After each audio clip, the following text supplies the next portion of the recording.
I'm Susan Packard, and I want to first introduce Mary Beth Best, who's, well, and she's in my left little square corner.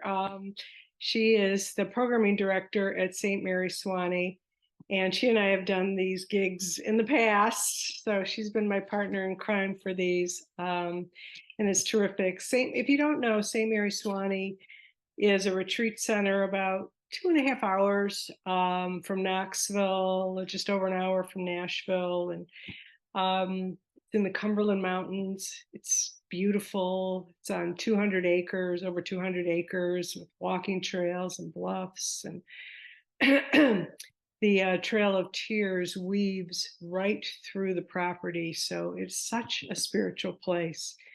And when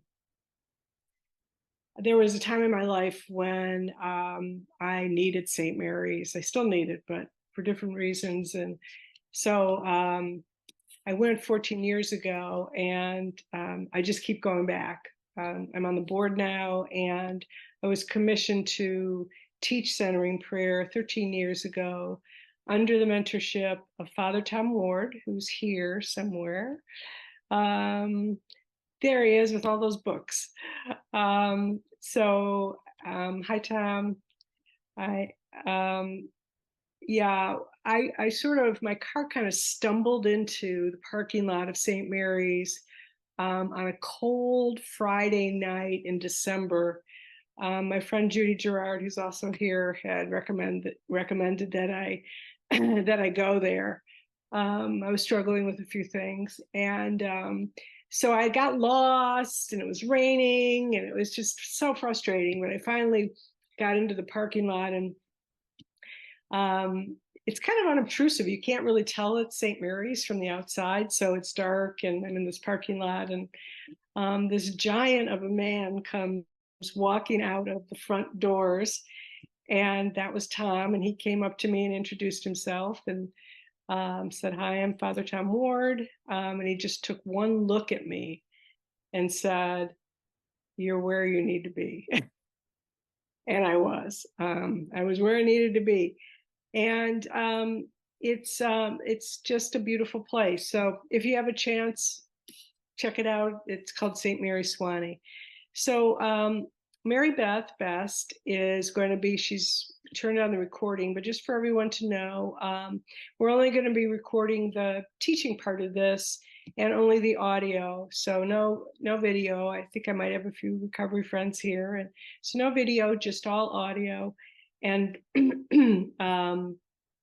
and how this is going to work is, it's basically, I'm going to divide it into 3 parts. The first part is a teaching. Then we're going to do a meditative sit, a centering prayer sit. And then after that, I'll open it up to questions and thoughts and reflections. And it's about an hour, but it might be less than that. Who knows? So let me just get started by asking, how many here have ever done meditation? You raise your hand. So quite a few. That's wonderful. That's wonderful. Well, I don't know if you know some of the history, but meditation came to the United States in the 60s. And, it had been around for like 5,000 years. People had been meditating in the Far East and India and China, other cultures. But for us, it arrived really en masse in the 60s, because we were in the middle of a cultural revolution in the 60s. And some of you were probably not even born then, but if you weren't born, we were in the middle of civil rights issues, women's rights issues. Women were burning their bras. I was 5, so I didn't have a bra to burn, but I watched it all from afar, and I thought it was very cool. And the Beatles came onto the scene. The Vietnam War was in, there were thousands protesting it. So there was all this upheaval in the 60s. And many went east. Many of us went east um, they were asking, existential questions of themselves. Who am I? Where do I belong here? And many learned to meditate. And they brought it back. And the primary source of meditation that came back to the United States at that point was transcendental meditation, TM. And maybe a few of you have done TM. I don't know. I have not, but it was huge during that time. And there are over 20 forms. I mean, maybe more of meditation. Chakra meditation, Tonglen, yoga is a form of meditation for many. Centering prayer is, the purists might say it's not really a meditation, it's really a prayer. But my opinion is that it's both. It's both a prayer and a meditation. And it's the only one that I know of that is a twofer, because you actually get to pray while you're in meditative mode. So why bother even doing it? And many of you are already doing it, so it's great, but it does fuel a mindful life. And so what's mindfulness? And mindfulness is being present to your life and to other people, most importantly, being present to other people, but to your life. I mean, right now,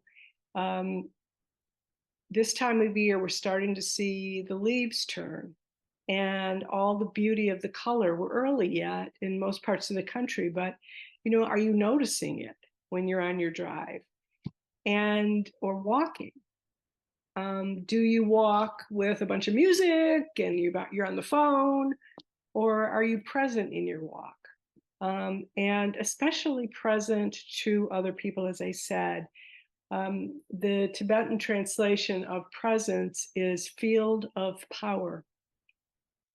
And when someone is present to you, is really listening, they're not looking on their phone, they're really present, isn't that powerful?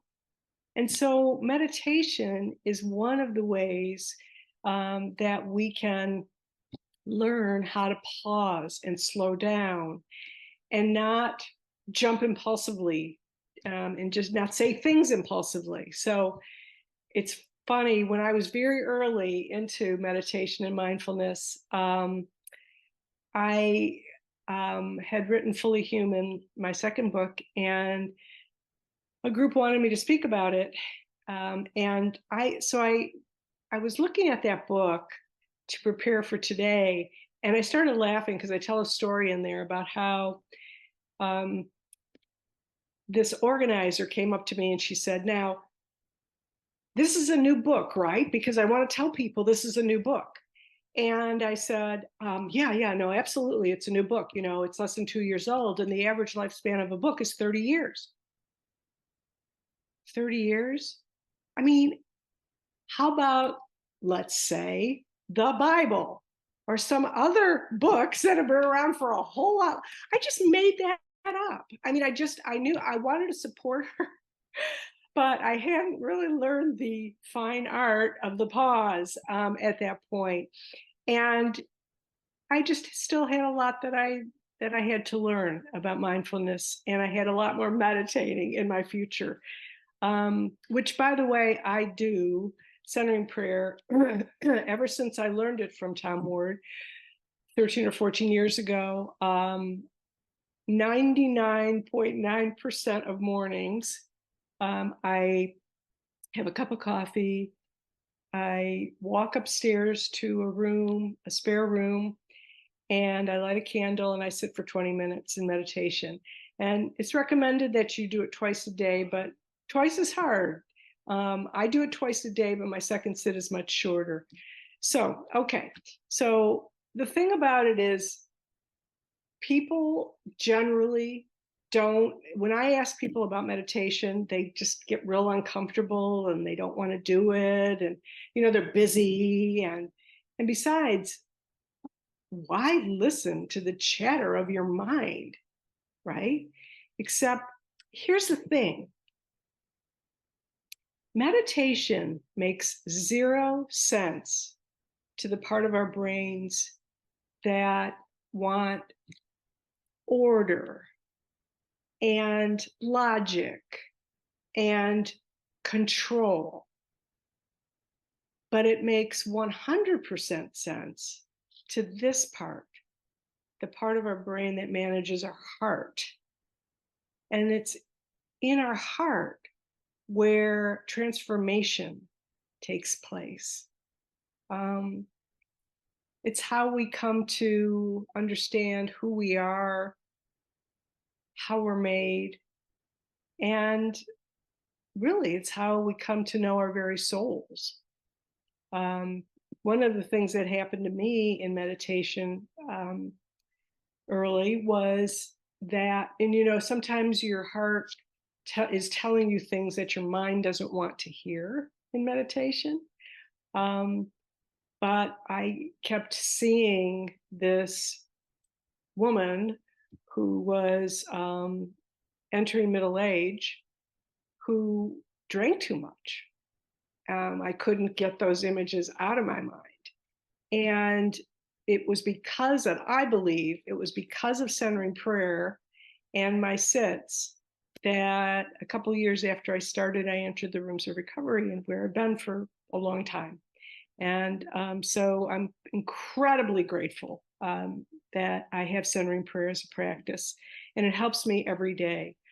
Okay, so that's meditation. Now, to talk a little bit more about centering prayer, about the same time that the 60s upheaval was going on, in the early 70s, a gentleman came onto the scene named Thomas Keating.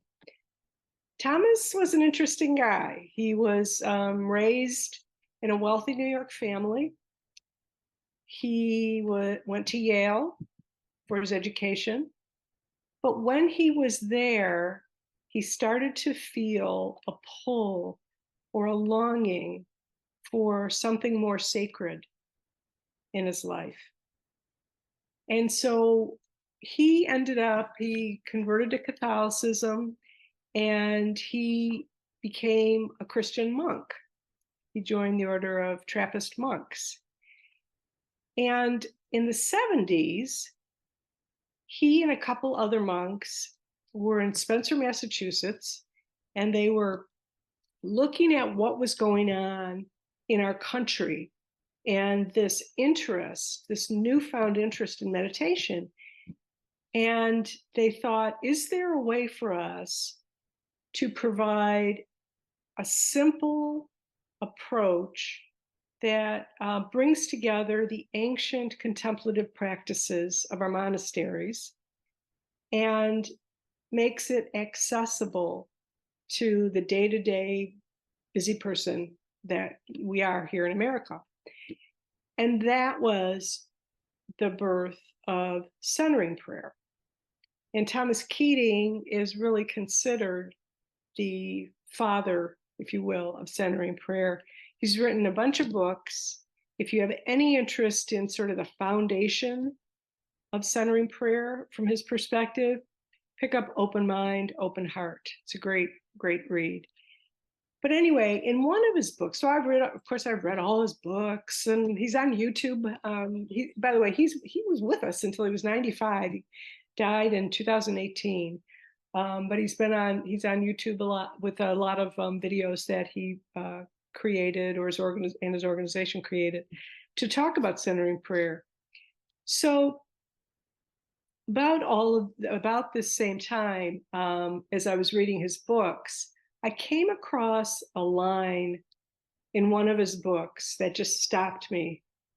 And that line was, "The acceptance of our basic goodness is a quantum leap in the spiritual journey." The acceptance of our basic goodness is a quantum leap in the spiritual journey. Well, I read that, and it just stayed with me. And so the next morning, I'm right at my writing table, and I start writing out words to describe how we describe ourselves, self words. And I was absolutely dumbfounded by how many negative words there were. Let me just give you a few examples: self-serving, self-centered, self-conscious, self-absorbed, self-righteous, self-occupied, self-doubt, self-loathing, self-pity. You get my drift? And I only could come up with 4 positive words: self-worth, self-esteem, self-respect, self-compassion. Now, there may be more, and maybe this is my issue, but it was very troubling to me. And it just reminded me that our culture wants us to believe that we're not enough, that we need to be more, that we need to be better. But that's not true. But what is true is that we need a spiritual practice to remind us of all of our goodness. And centering prayer is a great example of that. Now, I'll finish with one other Trappist monk by the name of Thomas and one of his quotes. So Thomas Keating followed and respected Thomas Merton, who was a Trappist monk and died in the late 60s. He died very young at 52. And he was a prolific writer, a mystic. He was also an activist. He tried to bring together our world religions, as did Thomas Keating, for that matter. But here's what Merton said about meditation. He said, "In a very special way, meditation is fruitful for unity because you leave the distractions of everyday life and sink down to deeper unity within yourself. By quieting the passions and fantasies, putting away our projects and our musings about achievements in the world, in order to become completely what we all are, children of God." So let's put away our fantasies and our musings, and let me talk a little bit more about centering prayer and the instruction for centering prayer. I am going to refer to God. God is the word I choose to describe the transcendent. You may have a different word. It may be higher power. It might be spirit of the universe. It doesn't matter. What we're all describing is that power that's greater than all of us. But the word I use is God. So that's what I'll be referring to. So centering prayer. Centering prayer is listening to God and resting in God. In Thomas Keating's Open Mind, Open Heart, he says, we may think of prayer as words, but that is only one of its forms. Prayer can also be the laying aside of thoughts or detaching from them. When I first learned that, I never knew that there could be a prayer where I wasn't talking the whole time. This is a listening prayer. And what's very cool about it is it's a prayer of self-compassion, because we don't judge our thoughts. We don't label our thoughts. The whole goal is to just gently move them downstream. And I'll talk about how we do that in a minute. Okay, So there are four simple, remember he tried to, he said, we need to make this simple. There are four simple guidelines. What I'm going to do is I'm going to read all four, and then I'm going to circle back to each one. Okay. So the first guideline is that we choose a sacred word, which indicates our consent to God's presence and action within us. And we're going to do that in a minute. 2, sitting comfortably with eyes closed. We silently introduce the sacred word as our consent to rest in God. 3, when engaged in thoughts, we return ever so gently to our sacred word. This one I'm going to spend a little time on because you will be engaged in thoughts. I've never been in a meditation where I haven't had thoughts. I mean, that's the first thing you need to understand. And it's why people get frustrated because they think that they're supposed to be just no thoughts. And that's just not how our mind works. Okay. And then the fourth is in the end of the prayer, we sit quietly for a couple of minutes with eyes closed. So let's go back to the first instruction. Choose a sacred word which indicates your consent to God's presence and action within. So when you choose your sacred word, make sure that it is very simple, 1 or 2 syllables, and it's not sacred because it represents perhaps some religious icon, or it could.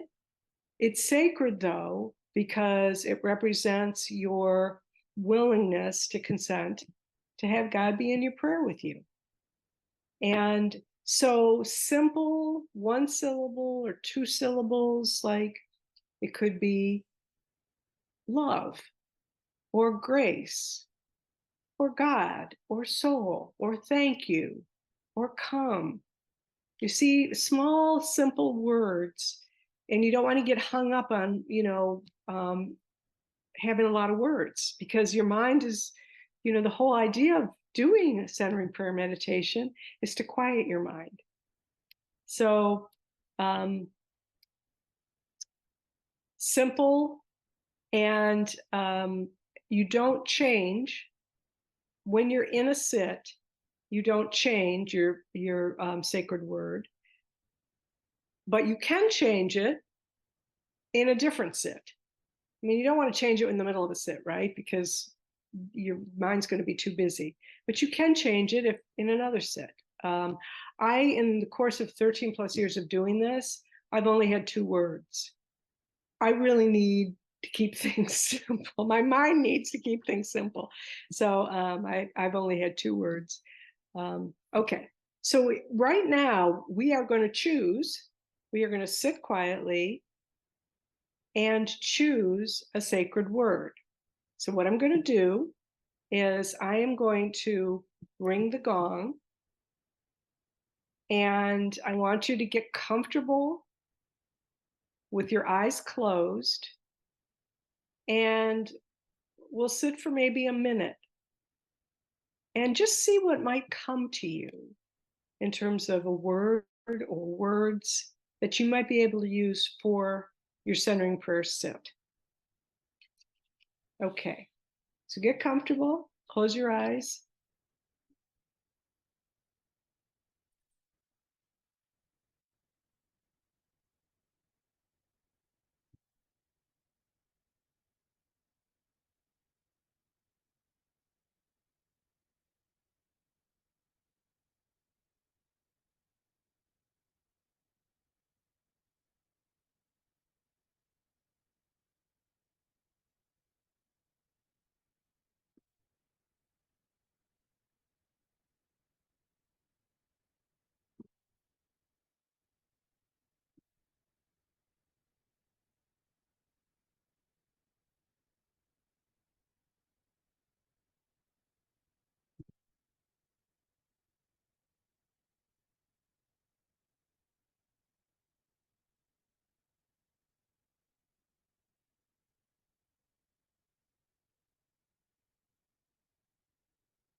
Okay.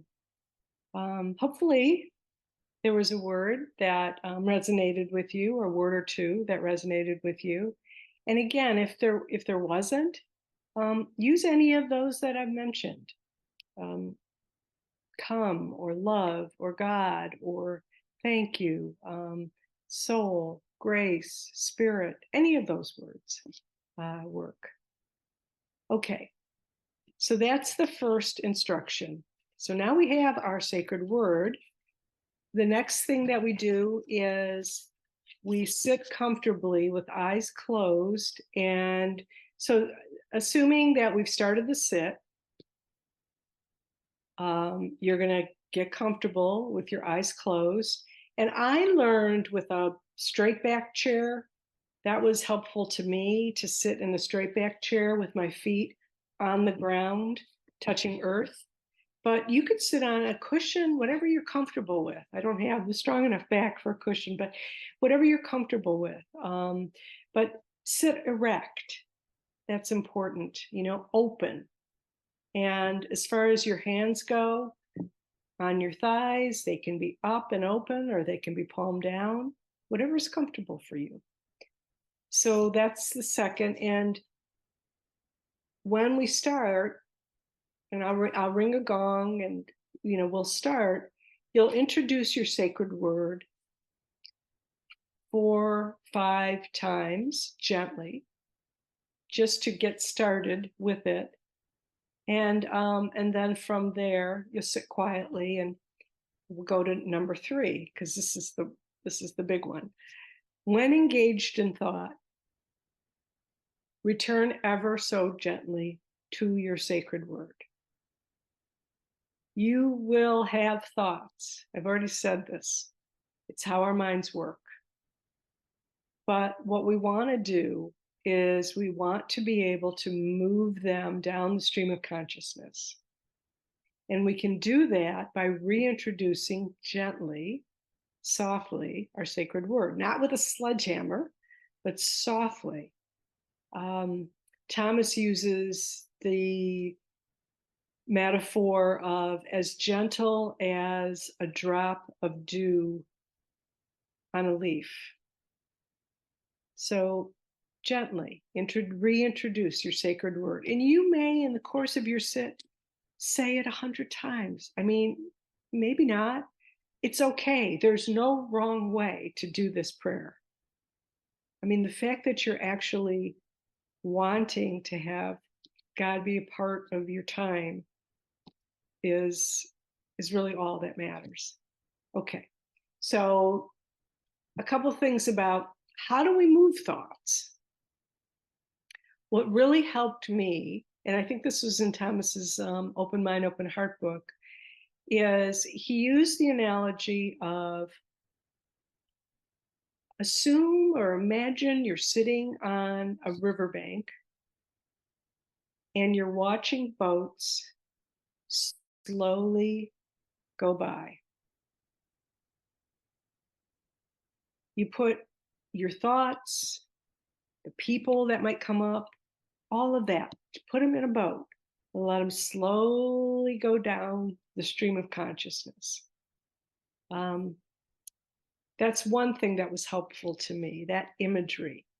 And you're not steering the boat. Don't forget that. You're not steering the boat, because that means you're trying to be in control again. You're just allowing the boat to go downstream. The other thing that was helpful to me that was in his first book were the 4 R's. We don't resist thoughts. We don't react to thoughts. We don't retain thoughts. And when engaged in them, we return to the sacred word. So we don't resist, we don't retain, we don't react emotionally, and we return when we're engaged in thoughts. Okay. And then the last is, the 4th instruction is, when we're finished, sit quietly, and I'll say a prayer. And when I'm finished with that, I'll ring the gong again. and then we'll come back into the room. So here's how it will work. I will ring a gong, and that will be the beginning, and I will do a reading to kind of get us into a place of centering prayer. Then we will sit, and I was thinking 20 minutes feels like a long time for a lot of people. I don't know how you feel about 15 or 10. You know what I'm going to do? I'm going to do 12, right in the middle. I'm going to do 12 minutes. It's 12 minutes sit. So you'll sit, and then I'll ring the gong when the 12 minutes is up, and I'll do a prayer, and then I'll ring the gong again, and we'll come back into the room. And then please share any thoughts you have, any reflections, questions. I'm sure it would be good for the whole group to hear them. So, okay.